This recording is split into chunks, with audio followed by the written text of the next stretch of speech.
ከአይምሮ ጋር በተያያዘ የተለያዩ ፖይንቶችን አላህ Subhanahu Wa Ta'ala እኛ እንድንገነዘብ የሚያደርጉ የተለያዩ ነገሮችን ሲያነሳና ሲጠይቀን ማየት ይችላላችሁ። ለምሳሌ ሱረቱል በቀራ ላይ ምዕራፍ 2 ቁጥር 44 ላይ አፈላ ተዓቂሉን ይላል።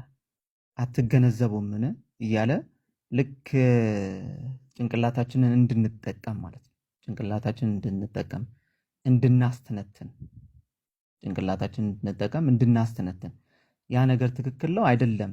ለምን ጭንቅላት የተሰጠን በራሱ ቀኑን መንገድ ከመጥፎ ወይም ደግሞ ከጨለማው መንገድ ምን እንድንልበት እንድንለይበት መሆኑን ለማመልከት አላህ Subhanahu Wa Ta'ala በብዙ ቦታ ማለት ነው ያሳየናል። ሱረቱል ሙልክ ላይም ተመሳሳይ የሆኑ ነገሮች አሉ።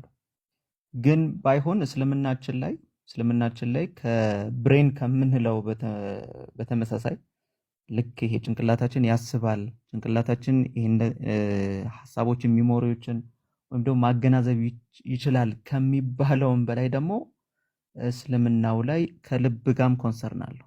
ልብ ላይም ይመጣል። ልብም ራሱ ያስባል። ኦኬ ልብም ራሱ ያስባል።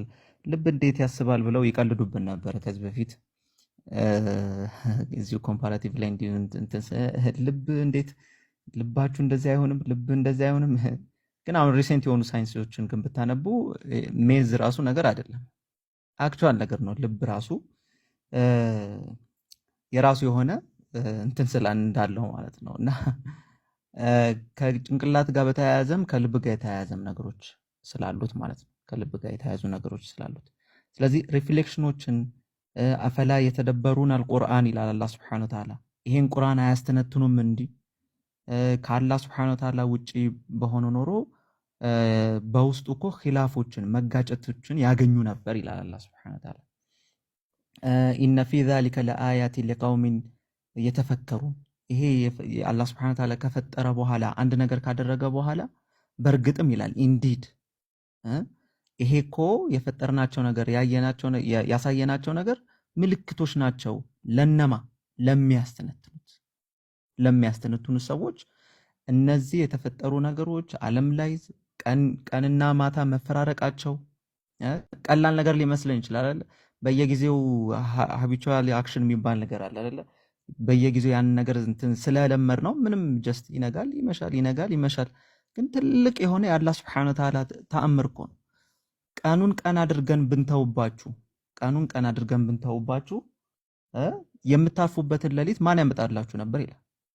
ቀኑን ቀን አድርገን ዝም ብለን ብንተውባችሁ፣ ለማታውን ምሽቱን ደግሞ ምሽት አድርገን ብንተውባችሁ፣ ቀን ላይ ማለት ነው የምትሰሩበትን የምትንቀሳቀሱበትን የሆነውን ቀን ማን ያመጣላችሁ? ማን ፀሐይን መገለባበጥ ይችላል? በምስራቅ ስትወጣና በምዕራብ ስትገባ እኛ ቀልል አድርገን ማን የዓለም ሕዝብ ቢሰበሰብ የትኛው ፀሐይን ማስወጣትና ማስገባት ይችላል? ማንም ማዘዝ አይችልም። አላህ Subhanahu Wa Ta'ala ብቻ ነው ማዘዝ የሚችለው። ስለዚህ አፈላ ተዓቂሉን ለቀውሚን የተፈከሩን አታስተነትኑም? ይሄ እኮ ለሚገነዘቡበት ወይም ደግሞ ለአዋቂዎች ለሚያስተነትኑት ነው። ይሄ የሚገባቸው ለሚያስተነትኑት ነው እያለ አላህ Subhanahu Wa Ta'ala በብዙ የቁርአን አያዎች ማለት ነው እንደዚህ አይነት ፖይንቶችን ያስቀምጣል። ግን ከኢስላሚክ ላይ ከአይምሮ ጋር ብቻ ግን የተያያዘ እንዳልሆነ ከብዙ አንጻር ደግሞ ከብሬን ጋር ሳይሆን ከልብ ጋር። ለምን ነቢያችን መሐመድ ሰለላሁ ዐለይሂ ወሰለም ምን አሉ? በጀሰዳችን ላይ በሰውነታችን ላይ እኮ ሙድጋ አለች አሉ። ሙድጋ ብሎ ማለት አንዲት ቁራጭ ስጋ አለች አሉ። በዚህ በሰውነታችን ላይ ሙድጋ ቁራጭ ስጋ አለች አሉ። ፈኢን ሰሉሀት አሉ ያቺ ቁራጭ ስጋ ከተስተካከለች ሁሉ ሰውነቱ ሁሉ ስራው ይስተካከላል አሉ። ያቺ ቁራጭ ስጋ ሰውነት ላይ ያለች ቁራጭ ስጋ ከተስተካከለች ሁሉ ሰውነቱ ሁሉ ስራው ይስተካከላል አሉ። ፈኢን ፈሰደት ያቺ ቁራጭ ስጋ ከተበላሸች ሁሉ ስራው ሁሉ ነገሩ ይበላሻል አሉ። ስለዚህ እቺ ቁራጭ ስጋ ምንድናት ሲሉ ልብ ናት አሉ። ልብ ናት። ልብ ከተስተካከለ ስራው ሰውየው ይስተካከላል። ከሰውነቱ የሚወጣው ነገር በሙሉ የተስተካከለ ይሆናል። ኢማኑ ይስተካከላል፣ ሰላቱ ይስተካከላል፣ ሁሉ ነገሩ ይስተካከላል። የሚናገረው ነገር ይስተካከላል፣ የሚያየው ነገር ይስተካከላል፣ የሚሰማው የሚራመደው እያንዳንዱ ነገሮቹ ይስተካከላል። ልቡ ከተስተካከለ። ልቡ ሲበላሽ ደግሞ አላህ ይጠብቀንና ልቡ ሲጠቁርና ልቡ ሲበላሽ ደግሞ እያንዳንዱን ነገሮቹ ይበላሻሉ። ወደ መጥፎ ነገር ሐራም ሲሰራ ምንም አይመስለውም፣ ሐራም ሲያይ ምንም አይመስለውም፣ ወደ ሐራም ሲራመድ ምንም አይመስለውም። ስለዚህ ከዚህ የምንረዳው ምንድነው? ልብ ራሱ የትልቅ የማስተዋያና የኢማን መቀመጫ ቦታ ናት፣ ትልቅ የሆነ ማለት ነው። ስለዚህ ይሄ ሪፍሌክት ማድረግ፣ ቲንክ ማድረግ፣ አንደርስታንድ፣ ኮንተምፕሌት ማድረግ ከልብ ጋር ራሱ የሚገናኝ ነገር ነው። ከልብ ጋር የሚገናኝ እንዲሁ ብቻ አእምሮ ላይ ብቻ ተንጠልጥሎ የሚቆም ነገር ብቻ ስላልሆነ አንድ ሰው ለምሳሌ እስልምናውን ሲቀበልና ሲያምን ኢማኑን ሲያገኝ ልብ ላይ ነው የሚቀመጠው። ኢማን ልብ ላይ ነው የሚቀመጠው። በልብ ተቋጥሮ በምላስ ተናግሮ ወደ ተግባር የሚቀይረው ነገር ነው ኢማን። ስለዚህ ያ ልብ ላይ ትልቅ የሆነ ነገር አለው። እስልምና ነው ባይዘዌ ከልብ ጋር በተያያዘ እንደዚህ ኮንሰርን አድርጎ ያወራው እስልምና ነው። ምናልባት ከዚህ እንዴ አይምሯችን ነው ምናምን ይባል ነበር። ልብ ላይ ግን በጣም ትልቅ ነገር እንዳለ ማለት ነው። ምናልባት አዲ ለዚህ ነገር እንትን ካልሽ እስቲ ከልብ ጋር በተያያዘ ልብ ያስባል ምናምን አዲስ የሆኑ ይሄ ኒውሮ ሳይንስ ነገሮችን ትንሽ ፈተሽ አድርጋቸው። በጣም ነው አሜዚንግ ነው አሜዚንግ። ከዛ ከቁርአኑ ጋር እንትን ስትዩ በቃ ቁጭ ነው የሚለውና የእስልምና ኮንሰፕት ከልብ ጋር በተገናኘ በጣም ሰፊ የሆነ እንትን እንዳለው እሱንም እንትን ለማድረግ ነውና ኢንካሬጂንግ ለማድረግ ሰዎችን ኢንካሬጅ ለማድረግ ወደ አንድ ነገር ለመምራት ኮማንድ ለማድረግ ፕሬዝ ለማድረግ እያንዳንዱን ለማድረግ ከልብ ጋር በተያያዘ ነው። ነቢያችን መሐመድ ሰለላሁ ዐለይሂ ወሰለም ሰሃቦችን አሁን ለሁላችን ምሳሌ የሆኑት ሰሃቦችን ሲቀርጿቸው መጀመሪያ የለፉባቸው ልባቸው ላይ ነው። ኦኬ ልክ መጀመሪያ እንደመጡ እኮ ነብዩ ሰለላሁ ዐለይሂ ወሰለም ሰላት ስገዱ ምናምን አላሉ። የለም ሰላት መጀመሪያ አልነበረም ራሱ። ስለዚህ መጀመሪያ ምናቸው ላይ ነው? ልባቸው ላይ ነው የለፉት። ወደ 10 ዓመት ወደ 13 ዓመት እኮ ሰላት ምናምን አልነበረም እኮ የለም ነበር ሰላት የሚባል ነገር። ምን ላይ ነው የለፉት? ይሄ ዳዕዋውን በማድረግ ልባቸው ላይ ይሄ ኢማን የሚባለውን ነገር እንዲኖር ማለት ነው፣ ዳዕዋ በማድረግ። ስለዚህ ልባቸው እስኪ ምን እስኪሆን ድረስ ትክክለኛ የሆነ መንገዱን እስኪይዝ ድረስ ማለት ነው። ከዛ ኤኒ ምንም አይነት ሩል ሲመጣ በቃ ለምን ልባቸው እንዴት ተስተካክሏል? ለነብያችን መሐመድ ሰለላሁ ዐለይሂ ወሰለም የትኛውንም ትእዛዝ ከመቀበል ውጭ ምንም የሚያደርጉት ነገር ምንም በቃ ትእዛዝ ወረደ ኦኬ መርሐባ፣ ትእዛዝ ወረደ ኦኬ መርሐባ። ኦኬ እንደውም አንድ ሐዲስ አለ ነብያችን መሐመድ ሰለላሁ ዐለይሂ ወሰለም ወደ አኺራ ካለፉ በኋላ ማለት ነው የሚዘይሯት አንድ ሰሃባ ሴት ነበረች እና ዑመርና አቡበከር እንዘይራት ነብያችን መሐመድ ሰለላሁ ዐለይሂ ወሰለም እኮ በህይወት እያሉ እኮ ይዘይሯት ስለነበረ ሄደን እንዘይራት ብለው ሄዱ። ሲሄዱ እሳቸውን ሁለቱን አቡበከር እና ዑመርን ስታያቸው አለቀሰች። ከዛ ምን ያስለቅስሻል? ነብዩ መሐመድ እኮ እዚህ ዱንያ ላይ ከመኖራቸው እኮ አኺራ እኮ ይበልጥላቸዋል። ስለዚህ አንቺ ምን ያስለቅስሻል? አኺራ ለሳቸው እኮ እረፍት ነው፣ ጀነት ነው፣ ሽልማት ነው። እዚህ ዱንያ ላይ እኮ መኖራቸው እንደውም አኺራ ይበልጥላቸዋል ብለው አላት። የዛኔ አዎ ይሄንን አውቃለሁ አለች።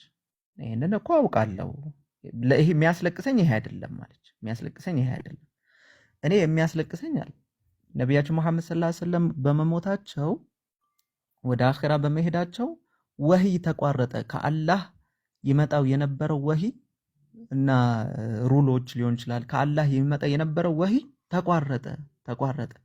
ያ ነው የሚያስለቅሰኝ ብላ ተናገረች። ተመልከች። ስለዚህ ልባቸው እነዚህ ሰሃቦች ስለተስተካከለ ማለት ነው ለማንኛውም ከአላህ ሱብሓነሁ ወተዓላ ለሚመጣ ሩል ዝግጁ ስለነበሩ ወህይ መቋረጡ ያስለቅሳቸዋል። ከዛ እንደዛ ብላ ስታለቅስ ሊዘይሯት የመጡት አቡበከርና ዑመርም አብረው ማልቀስ ጀመሩ። በቃ አስለቀሰቻቸው። ትክክል ነሽ ብለው አብረው አለቀሱ እነሱም ማለት። እነዚህ በአጠቃላይ እንደዚህ የሆኑት ሰዎች ከምን አንጻር ነው? መጀመሪያ ምናቸው ላይ ስለተለፋባቸው ነው። ልባቸው ላይ ኢማን ገባ፣ ኢማን መጣ፣ ልባቸው አስተነተነ፣ ልባቸውን ተጠቀሙበት፣ ልባቸውን ለአላህ ሱብሓነሁ ወተዓላ ቤት ክፍት አደረጉት። የዛኔ ማለት ነው ሁሉ ነገር መሆን ቻሉ ማለት ሁሉ ነገር መሆን ቻሉ። ከዛ አንጻር አይ ቲንክ ጥያቄሽን ሽፍት ባረገውም ልብ ላይ ግን በጣም ፖይንት ስላለው ነው። ኢን ኢስላሚክ ስላልሽኝ ማለት ነው። ኢን ኢስላሚክ ስላልሽኝ ይሄ ኦብዘርቬሽን ሊሆን ይችላል። አላህ ሱብሓነሁ ወተዓላ ቁርአን ላይ እኮ የታወረው አይኖቻቸው አይደለም ይላል፣ ልቦቻቸው ነው የታወረው ይላል። ኦብዘርቬሽን ራሱ ልብ ላይ አለ። ኪዩሪዮሲቲ ፍላጎት ልብ ላይ ነው ያለው። አናላይዝ የምታደርጊው ክሬቲቪቲው ልብ ላይ በጣም አለ ማለት ነው። ስለዚህ ኢስላሚክ ላይ የሆነ ነገር ለማመን የሆነ ነገር ኢኒሼት ለማድረግ ከሬጅሙ ያለሽን ነገር ለማውጣት ከልብ አንጻር ይሄንን አላብዛ አይ ቲንክ ይሄንን ማለት ፈልጋለሁ ትያለሽ። እንደ ያው ተዝኪየተ ነፍስ የሚባል ነገር አለ። ነፍስን ማጥራት ተዝኪያ አላህ ሱብሓነሁ ወተዓላ አንዱም ራሱ ማለት ነው ቀድ አፍለሐ መን ዘካሃ ያጠራት እኮ ሰው ምን ሆኗል?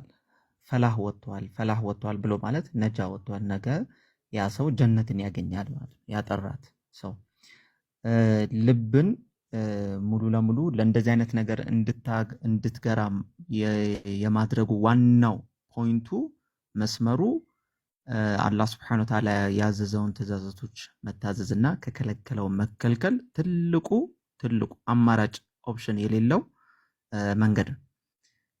ለምንድን ነው ነቢያችን መሐመድ ሰለላሁ ዐለይሂ ወሰለም በሐዲስም እንደተናገሩት ማለት ነው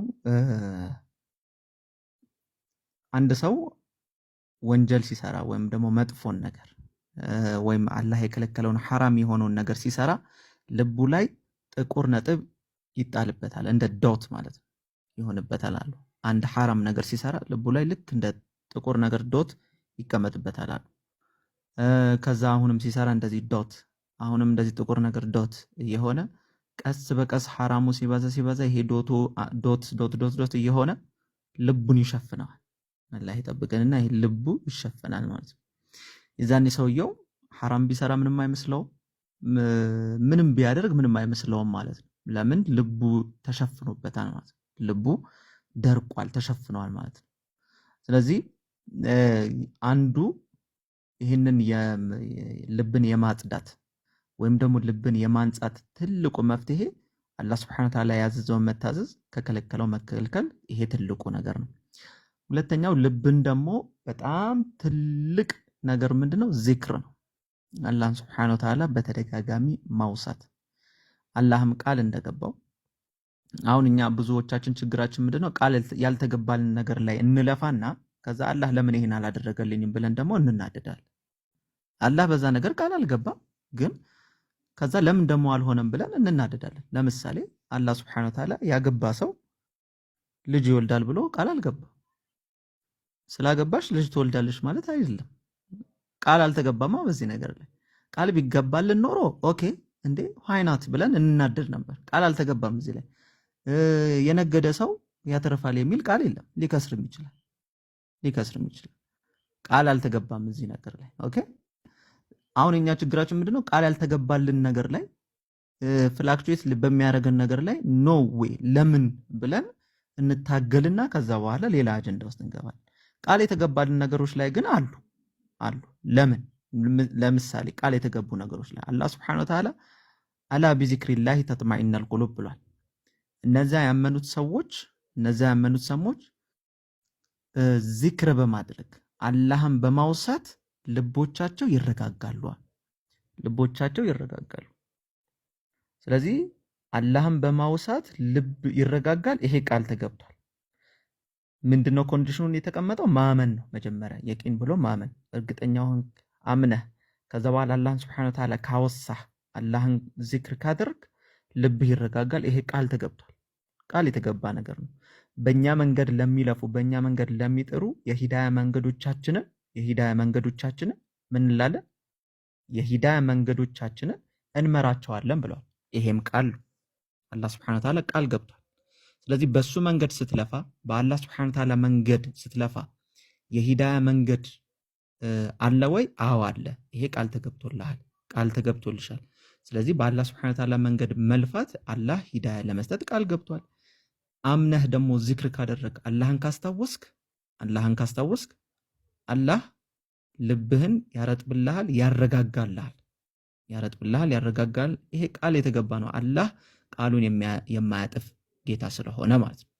ስለዚህ ከኛ የሚጠበቀው ቃል በተገባልን ነገር ላይ መስራት ማለት ነው። ቃል በተገባልን ነገር ላይ መስራት። ለምሳሌ የሁላችንም አይዲያል የሆነ ኑሮዎች አሉ። አይዲያል የምንፈልጋቸው ኑሮዎች። ለምሳሌ ምንም መታመም አንፈልግም። ማንም ሰው መታመም አይፈልግም። መቼስ መታመም አንፈልግም። ሁሌ ወጣት ሆነ እንድንኖር ነው የምንፈልገው። አሁን ይሄ አይዲያል ነገር ነው። ሁሌ ሰው ወጣት ሆኖ መኖር ይፈልጋል። መታመም አይፈልግም። እርጅናን አይፈልግም። ሰው ሁሌ ወጣት ሆኖ እርጅናን አይፈልግም። ሐዘን፣ ጭንቀት አይፈልግም። ሞትን አይፈልግም።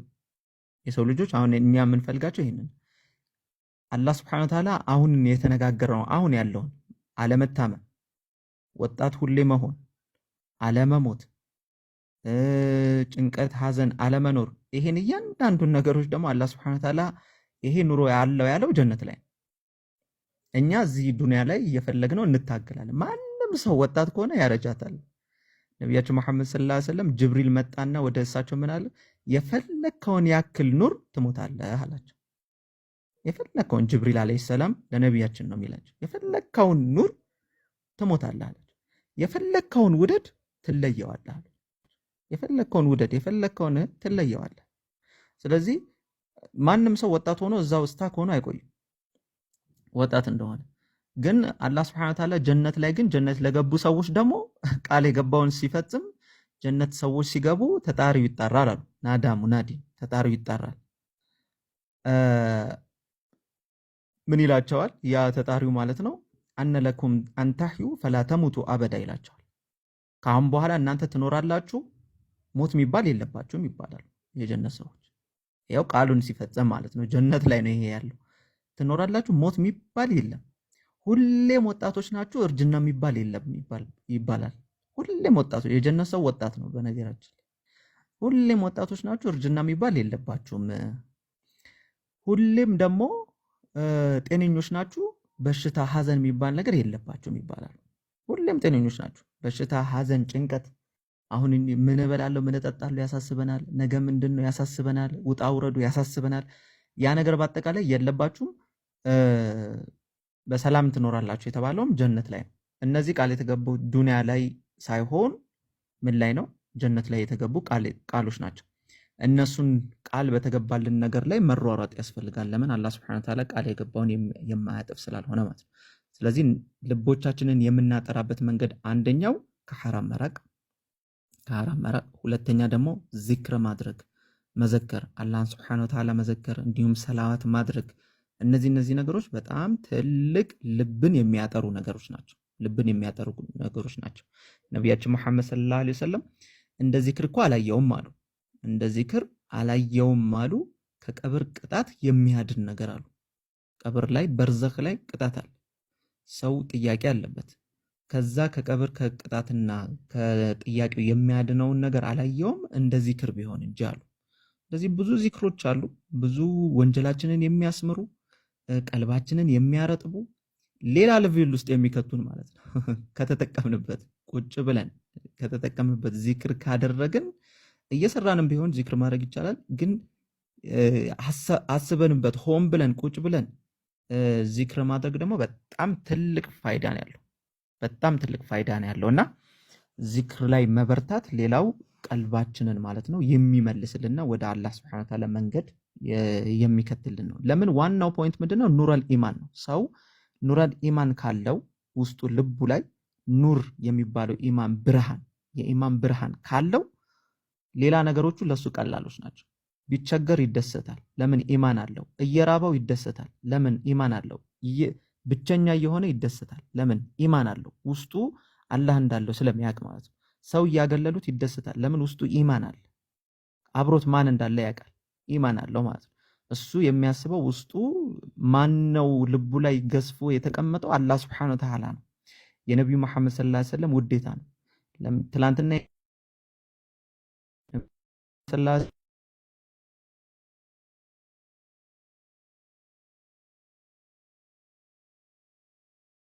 ሐላወተል ኢማን እነዚህ ሐላወተል ኢማንን የሚያገኙ ሰዎች ሶስት ባህሪዎች ያሉባቸው ማለት ነው። ሶስት ባህሪዎች ያሉባቸው ናቸው የኢማንን ጥፍጥና የሚያገኙት። አንደኛው አላህ ሱብሓነሁ ወተዓላ ከኩፍር ከክህደት አውጥቶት ወደ ሂዳያ ወደ እስልምና መራው። ከመራው በኋላ ከኩፍር አውጥቶ ወደ ሂዳያ ወደ እስልምና ከመራው በኋላ ድጋሚ ወደ ኩፍር መመለስ በህይወት እሳት ውስጥ እንደ መግባት የሚቆጥር ከሆነ በህይወት ለምን ሊትራሊ እንደዛ ስለሆነም ማለት ነው። ስለዚህ በህይወት እሳት ውስጥ ሰው መግባትን እንዴት ነው የሚሸሸው? እንዴት ነው የሚጣለው? ልክ እንደዛ የሚቆጥር ከሆነ አሉ አንድ። ሁለተኛ ደግሞ የሚወደውም ነገር ለአላህ ነው፣ ሲጠላም ደግሞ ለአላህ ከሆነ አሉ። ሲወድም ለአላህ ነው፣ ሲጠላም ደግሞ ለአላህ ከሆነ አሉ ሁለት። ሶስተኛ ደግሞ አላህና ነብዩ መሐመድ ሰለላሁ ዐለይሂ ወሰለም ከሱ ከሁሉም ነገሩ በላይ ማለት ነው የተወደዱ ከሆኑ አላህንና ነብዩ መሐመድን ማለት ነው ከሱ ከሁሉ ካለው ነገር በአጠቃላይ ማለት ነው የተወደዱ ከሆኑ እነዚህ ሶስት ነገሮች ሊትራሊ የመጣበት ሰው ሐላወተል ኢማንን ያገኛል፣ የኢማንን ጥፍጥና ያገኛል። በነገራችን ላይ ኢባዳ ስናደርግ ምን ስናደርግ ሐላወተል ኢማን አላህ ይስጠን እንጂ በጣም ተመስጠን እየጣፈጠን የምናደርጋቸው ነገሮች ናቸው። በነገራችን ላይ በጣም ሰላት የተጫነብን ነገር ሳይሆን ጫናችንን ሊያስወግድ የመጣ ነገር እንጂ የሆነ ማንዳቶሪ የሆኑ ይሄ የሆነ ነገር ሸክማችን ላይ የምናራግፈው ነገር ሳይሆን እላያችን ላይ ያለው ሸክም የምናራግፍበት ነው። ግልጽ ነው። ሰላት ማለት ነው። ነቢያችን መሐመድ ሰለላሁ ዐለይሂ ወሰለም ሰላትን እኮ ምንድን ነበር የሚሉት? የአይኔ ማረፊያ ነበር የሚሉት። የአይኔ ማረፊያ ነበር የሚሉት ሰላትን። አሁን እኛ የአይኔ ማረፊያ የምንለው የተለያየ ነገር ነው። ልጅ ያለው ልጄን የአይኔ ማረፊያ ያለው ይላል፣ ንብረት ያለው ንብረቴን ነው ይላል፣ ሚስት ያለው ሚስቴን ይላል። ብዙ ነገር እንጠቅሳለን። ይሄው ነቢያችን መሐመድ ሰለላሁ ዐለይሂ ወሰለም የአይኔ ማረፊያ ብለው የሚጠሩ ሰላትን ነበር። ሰላትን ለምን ምን ያህል ያሳርፍ አንተ ቢላል ሆይ አዛን በልና አሳርፈን ይሉት ነበር። ቢላል ነበር ሙዓዚ ናቸውና አዛን በልና እስቲ አሳርፈን ይሉታል። ስለዚህ ሰላት ማረፊያ ነው ማለት ነው። ከአላህ Subhanahu Wa Ta'ala ጋር ተገናኝተን ማለት ነው ራሳችንን ምን የምናደርግበት ነው፣ ምናርፍበት ምናሳርፍበት ነው ማለት ነው። ስለዚህ ምን እንረዳለን? ሰላት ማረፊያ ነበረ። አሁን እኛ ያው አላህ አውፍ ይበል እንጂ ኢማናችን ወርዶ እንትን ሆነ። ሰላት አሁን በቃ የሆነ እንደ ግዴታ እንደምን ግን ለካ ሐሳቡ ለኛ ማረፊያ ለኛ መጠቀሚያ ከአላህ Subhanahu Wa Ta'ala ሲጨንቀን ምንሄድበት ሲቸግረን ሁሉ ነገር ሲያደርገን ማለት ነው። እያንዳንዱ ነገራችን ላይ እንትን ሲል ምንጠጋበት ፖይንት ምንጠጋበት ምንሄድበት። ሌላው ቀልብን ደግሞ የሚያጠራና ቀልብን ንጹህ የሚያደርግ ነገር ሌላው ምንድነው? ከቁርአን ጋር በጣም መተሳሰር፣ ከቁርአን ጋር በጣም ትስስር፣ ቁርአንን መቅራት ኢቭን ትርጉሙን እንኳን ባንረዳው ራሱ የቻለውን መቅራት የቻለው የምናቃትን አያ መቅራት ግልጽ ነው። ቁርአኑን ራሱ መቅራት በጣም ትልቅ ለውጥ የምናመጣበት ሌላው መንገድ ነው ቁርአን ማለት ነው። ስለዚህ ቁርአን አንዱ በራሱ ምንድነው መድኃኒት ነው። አንዱ ፖይንቱ ራሱ ቁርአን ራሱ መድኃኒትነት አለው ለልብ ማለት ነው። መድኃኒትነት አለው ቁርአንን መቅራት። ይሄ ልብ ላይ ያለውን ነገር ማለት ነው ፈሳድ ቆሻሻ የሚያነሳልን ነገር ነው ቁርአን በራሱ ማለት ነው። ስለዚህ ቁርአን መቅራት በጣም ያስፈልጋል። ቁርአን መቅራት ያስፈልጋል። ቁርአን ስንቀራ ደግሞ የበለጠ ደግሞ የሚሆነው መቼ ነው? እያስተነተን ነው ስንቀራ። ቁርአንን እያስተነተኑ መቅራት ደግሞ በጣም የበለጠ ጥቅም አለው ላይ ቁርአን ከማስተንተን ጋር ማለት ነው። ነቢያችን መሐመድ ሰለላሁ ዐለይሂ ወሰለም አንዴ ሰሃባው መጣና ሽበት አወጡ እኮ አላቸው። አረ ሽበት እኮ ወጣቦት ሽበት አወጡ አላቸው። ከዛ ነቢያችን መሐመድ ሰለላሁ ዐለይሂ ወሰለም ያሸበቱኝ እኮ የቁርአኑ አያዎች ናቸው አሉ።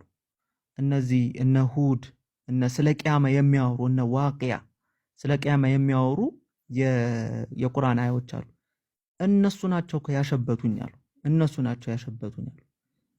ያ ማለት ምንድነው? ምን ያህል ቁርአኑ ከባድ እንደሆነ ሽበት።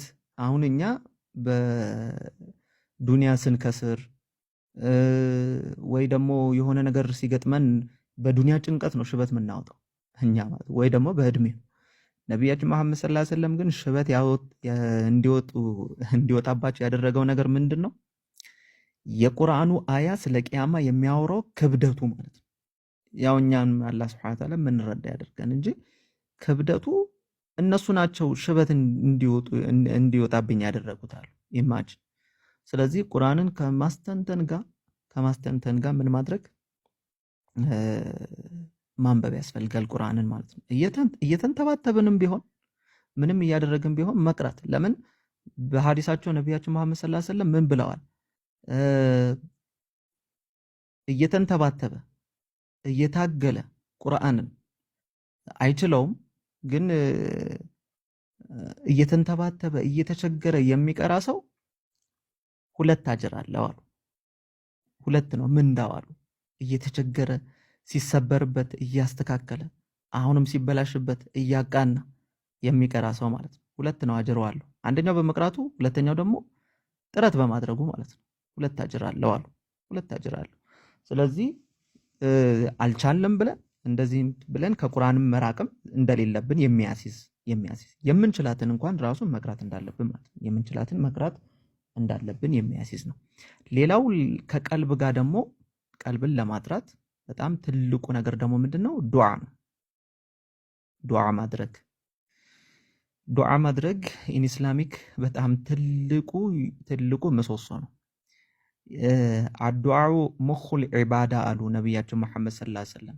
ዱዓ የኢባዳዎች መቅኔ ነው አሉ። መቅኔ አሁን መቅኔ ታውቃላችሁ አይደለ? መቅኔ አሁን ይሄ ቦን ማሮ ነው ምናምን የሚባለው ሳይንሱ ላይ መቅኔ ነው የሚባለው ዋና ነገር ነው። አሁን ቦን ማሮ ሳይንሱ ላይ ከሄዳችሁ ለብዙ ነገር ፎርሜሽን ይሄ ብለድ ሴሎች ምናምን የሚመረቱት እዛ ላይ ነው። ስለዚህ ዋናው ነገር ነው ማለት ነው። ውስጡን ሆኖ በቃ ዱዓው ነው የሚይዘው ማለት ነው። ስለዚህ ዱዓ ትልቅ ነገር ነው። አላህ Subhanahu Wa Ta'ala የሚጠላው የማይጠይቀውን ነው። የማይጠይቀውን አላህ Subhanahu Wa Ta'ala ይጠላል። የሚጠይቀውን ደግሞ ይወዳል። የሰው ልጅ ደግሞ በተቃራኒ ነው። ለምሳሌ እኔ አዲስን ዛሬ የሆነ ነገር ስጭኝ ብላት ኦኬ ብላ ልትሰጠኝ ትችላለች። ነገም ብጠይቃት ኦኬ ብላ ልትሰጠኝ ትችላለች። ካደጋገምኩባትስ አይ ምንድነው ትላለች። እንዴ ይሄ ምንድነው? አሁንም እንዴ ምንድነው? ይሄ የሰው ልጅ ባህሪ ነው። በቃ ይሄ የሰው ልጅ ባህሪ ነው። የአላህ Subhanahu Wa Ta'ala ደግሞ የሚጠይቁትን ይወዳል። አሁንም የሚጠይቁትን የሚጨቀጭቁትን ችክ ማለት ዱዓ ላይ ችክ እዛው ማለት ነው። እንዲሰጥህ መታገል ዱዓ ማድረግ እንደውም እያለቀሱ ዱዓ ማድረግ ነው የሚያስፈልገው ማለት ነው። ነቢያችን መሐመድ ሰለላሁ ዐለይሂ ወሰለም አንዴ አይሻ ነቢያችን ስታያቸው በጣም ደስተኛ ሆነው ጥሩ ፊት ላይ ሆነው አየቻቸው። ከዛ የዛኔ ዱዓ አድርጉልኝ አለቻቸው። ኦኬ ብለው እሺ ብለው ነቢያችን ዱዓ አደረጉላት። የአይሻን በድብቅ የሰራችውን በግልጽ የሰራችውን ሳታውቅ የሰራችውን አውቃም የሰራችው በቃ በአጠቃላይ የሰራችው ስህተቷን በአጠቃላይ ማራት ብለው ዱዓ አደረጉላት።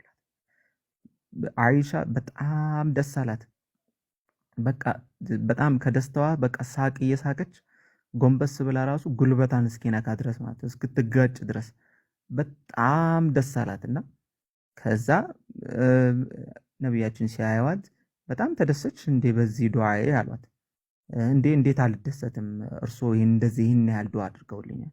ከዛ ነቢያችን መሐመድ ሰለላሁ ዐለይሂ ወሰለም ወላሂ ያሉ በየ5 አውቀት ሰላቴ ለኡመቴ ለህዝቤ ሁሌ ማድረገው እኮ ዱዓ ነው አሏት። ሁሌ ማደርገው ዱዓ ነው አሏት። ለአንቺ ብቻ አይደለም፣ ሁሌም